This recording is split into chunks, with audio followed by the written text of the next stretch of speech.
let's turn our attention now to Mesopotamia. This is in chapter 11, and we've seen in previous chapters that the Near Eastern or Middle Eastern location surrounding Mesopotamia was the area that we called the Fertile Crescent, and this was important in some of the earliest domesticated plants and animals that we've seen anywhere in the world.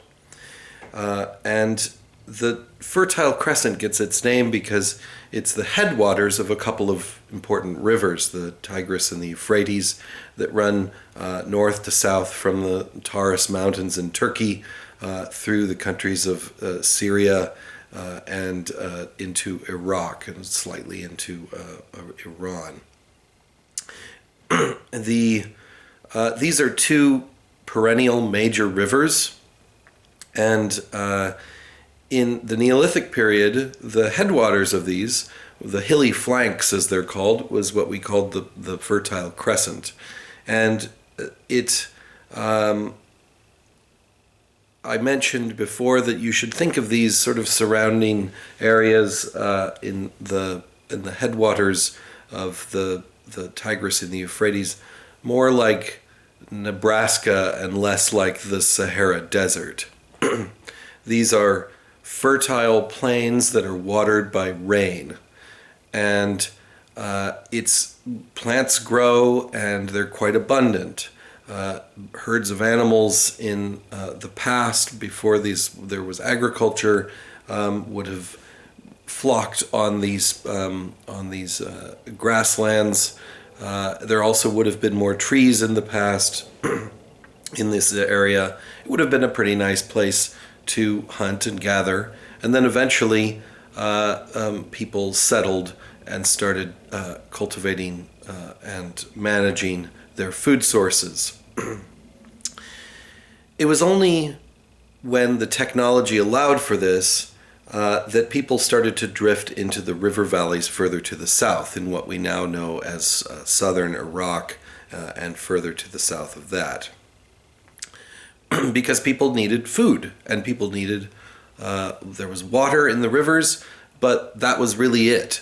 The plains of Iraq are flat and barren and really don't have very much going for them, apart from the rivers that run through them.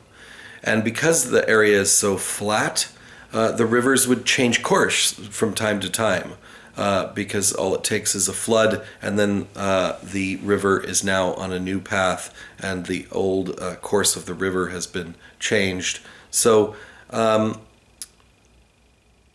do you survive there? Well, we're going to look at that, and we're going to see that actually the ability to create technology that allowed you to live in this area actually had some features to it that lent itself to larger communities, larger and larger hierarchical communities. And so this is the location, Mesopotamia, where many believe that some of the first cities arose and some of the first state-level identities that we've seen anywhere in the world arose.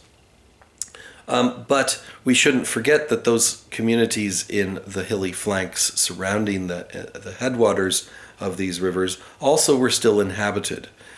So this isn't a singular location where civilization started, where cities began, where states' identities started to spring up. It was a co-development of several different regions, several different locations that were competing with one another and had different strategies for survival that led to what we will see. So the physical location of Mesopotamia, which literally means in Greek, meso means between, and potamos means the rivers. So the land between the rivers is Mesopotamia. That is the land between the Tigris and the Euphrates rivers. But in general, the Near East, the ancient Near East or the Middle East that we're talking about here in a larger sense includes parts of Iraq, Iran, Syria, Turkey. And the it's hemmed in by mountains, like I said, the Taurus to the north, the Zagros Mountains to the east, and the Lebanon Mountains to the west. And that sort of bowl of that those ridges surround a bowl, which is sort of a geological depression where the rivers flow through, the Tigris and the Euphrates. The hilly flanks that feed these rivers have sediments that come down with the water and deposit these rich sediments into the rivers, Tigris and the Euphrates rivers, as they flow down towards the Persian Gulf, producing very fertile soils. But of course, they produce fertile soils after they flood, so they need to be managed. You can't just grow crops there and expect the floods not to affect your crops. Also, it's a flat plain. There's no real mineral resources. There's no it's not very rich in anything other than just flat land, in especially Iraq, southern Iraq.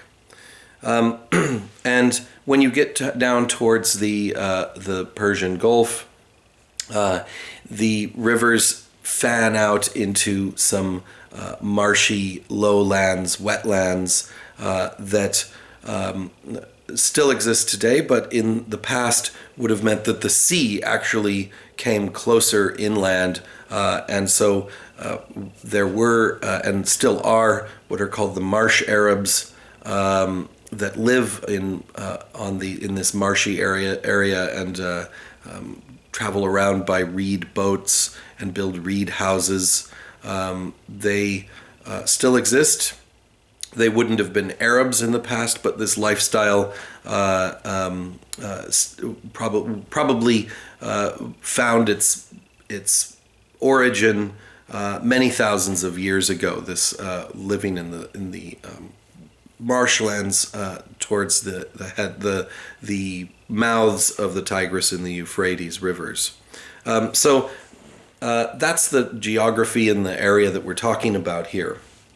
But no one really seems to have been down in the lower Mesopotamia, the southern Iraq, prior to the invention of irrigation.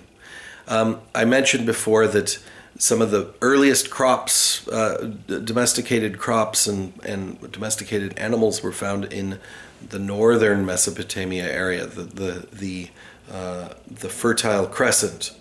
But no one seems to have really been occupying southern Mesopotamia until control of these water sources, control of rivers. Now, if you walk up to a river, at least I would probably not look at it and say, how can I control this giant body of water? I would think, all right, I want to make sure that I'm safe and I'm not swept away by it.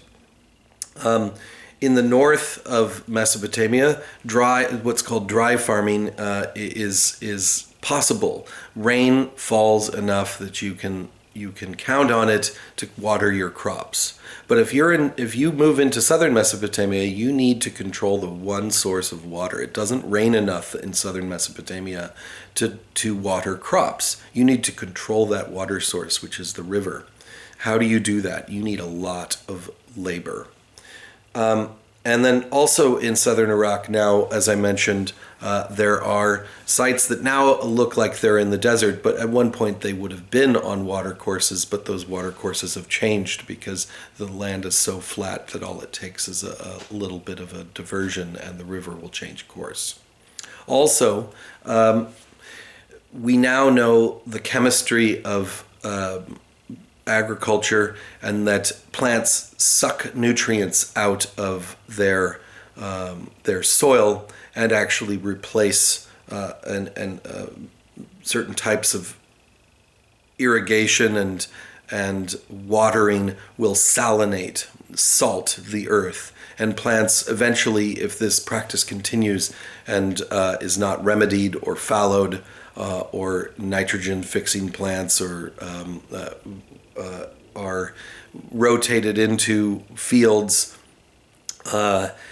certain areas will become so heavily salted and salinated that that crops will no longer be able to grow. So past farming practices actually have made certain fields unsuitable for future and further crop development.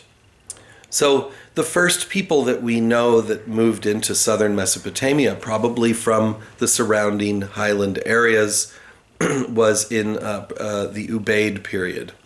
And in fact, the site of Ubaid is actually in northern Mesopotamia, in the hilly flanks, in the Fertile Crescent. The Ubaid period is a material culture type that has a certain type of pottery, certain type of house structure, and so it was a sort of a unified, but not without its distinctions, culture that spread across southern Mesopotamia, even into some of the Gulf states like Dubai and Bahrain and these sorts of things, areas, Abu Dhabi, but also all the way up north to Syria and even into Turkey. This is the earliest well-represented period in southern Iraq, in southern Mesopotamia, and it's believed that this was when irrigation was invented that was able to control the rivers. So you'd have to have levees on the sides of the river that meant that you weren't constantly getting flooded, but then you'd have to then divert that water somehow through channels and canals and maybe even some levers that could pull water in baskets out of the river and into your fields. So you needed to prevent the water from being where you didn't want it and divert the water where you did. That requires technology, it takes know-how, and it also takes a lot of physical labor to do. You try building a levee on the banks of a river. It's a huge earthwork. You need a lot of people to do this. So with that in mind, we'll talk about the next couple of periods as well. The Uruk period from about 4000 to about 3000 BC. And this is when the first urban sites appear, and then the early dynastic period, which is really the period of state formation that we're interested in. So we're looking at the run-up to this. The Ubaid period is the agricultural and economic systems being set up in place in southern Iraq. The Uruk period is reaping the benefits of this new system, and then the early dynastic period, basically in the third millennium BC, from about 3000 to about 2200 BC. This is when the states developed, and at the end of this period we have what's probably the first empire, the Akkadian Empire, first led by Sargon of Akkad. So the Uruk period gets its name from the site of Uruk itself in southern Mesopotamia, and it is sometimes called the oldest city in the world that we know of. It depends on how you define city, but it's by any definition, it was enormous. In fact, it was probably two towns in the Ubaid period that then unified, created a wall around them, central public buildings, temples, storehouses, and could have had a population of between 20 and 40,000 people. The city grew up around a temple precinct, and so religion was a central feature to this. But it was also a central feature not just of things like the economy, but also identity, that people knew that they were from this place. They knew that they were from Uruk. And they were able to construct really elaborate buildings of imported limestone, bitumen, which is sort of an oil byproduct, which actually does exist locally, and would actually waterproof some of their buildings. These temples were built on platforms that predated the so-called ziggurats that we'll see in the next in a moment here. that are sort of like flat-topped pyramids. And their houses were of regular type, so they were building their houses with a certain style. They had courtyards, and they were grouped into enclosures. And the city area covered 2.5 square kilometers, just an enormous space. But it wasn't just the city. As I mentioned in previous lectures, you don't have, especially when your landscape can't grow crops to an infinite level, you only have water coming from the rivers. You've got to have enough area to feed a huge population like this. 20 to 40,000 people requires a lot of food. So how do you get that food? Well, you need to have satellite villages. And so there's been a lot of work done on the landscape. Canals were dug to feed other satellite villages and then hamlets, and there was at least a tripartite hierarchy of settlements. That if you lived in the city, you were the controlling body, but if you lived in one of the villages, you probably did some more specialized task, like growing crops or other types of food or other types of activities. So there are many smaller towns and villages in a dense landscape, but Uruk was at least in its local region, the primate site. It was the prime site that was in control of this. And it had a government authority that probably originated from the ability to mobilize labor to do things like build canals and levees and create irrigation projects. This is Carl Wittfogel's hydraulic hypothesis, where he said that as a prime mover in southern Mesopotamia, water control was so important that it led towards control of the labor forces that allowed you to live with that in that system, with that technology. And of course, that led towards a leader, towards a system of leaders, of hierarchy, that the people digging the ditches and building the levees weren't the ones who were calling the shots. They were getting they also weren't growing their own crops, but they got subsidized for their labor. They got paid for their labor by the product of what the crop growers were doing.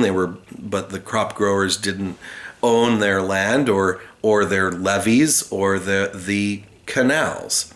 They worked the land, and they then donated those crops to the temple or the palace, and then they redistributed that where it was fit. And the people that were taking all of these taxes in and then redistributing that out to who deserved it, those were the leaders. And so you see government authority starting to form in a central temple right in the heart of the city and dedicated to deities. You had large compounds, workshops, and storage in the temple itself. So it was one form of government, in fact.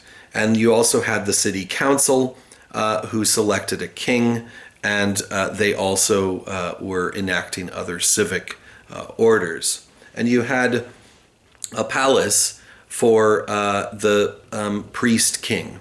And so this was shared duties by the king, who was both the governmental secular authority, but also was a priest. And then the word for king is Ensi in Sumerian, which is the language that they were speaking. I'll have a special lecture about the origin of writing and script and how we know these things. And the Ensi regulated the temple, the military, commercial activities, and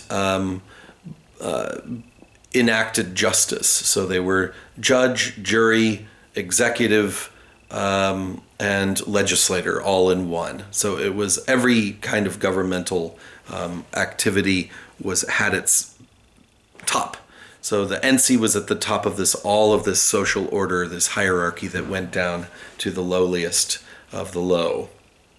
And you see this developing in the Uruk period, but by the early dynastic period, you have a very complex system of power, cooperation, and not just within one city, but what was called the Kengir League. This was a league of cities, and we see the flags of the cities all displayed on documents and things that showed that they were cooperating with one another. And so Uruk was one city amongst many, and whoever was the king of Kish in southern Mesopotamia was the ruler of the entire land. And this is what we mean by state, is that this was different levels of power. More than 30 independent cities were all cooperating and following the leadership of one person. And this is within one region. Slightly different than an empire, which we'll see a little bit later. Also, we have Hammurabi's Codex, which is a stele, just a monument erected with from far later than one we're talking about right now in 1800 BC, which showed Hammurabi, the Babylonian king's decrees. Just basically, it was a list of what he had decided as sort of jurisprudence. But the importance of that shows that this must have been a well-established precedent going back much further in time. And so we think that jurisprudence, laws, responsibilities of the king and the rulers was something that was established in the early dynastic period. This is all founded upon agricultural surplus. This is what we talked about in previous lectures. You don't necessarily you don't produce everything that you need for your life. You cooperate. So I am a teacher, and that means that I instruct people in how to do other things. But that means that because I'm doing that, I'm not able to spend my time growing crops. So how do I survive? Well, those crops go to a central place, and they are redistributed to all of the tasks and all the people that do their tasks throughout a city and back out into even the smaller villages. So everything comes into central storehouses, and this allows cities to grow in population, that you don't have to be a farmer to live in a city. It requires a division of labor and organization. And this leads to social statuses, that some jobs, some of this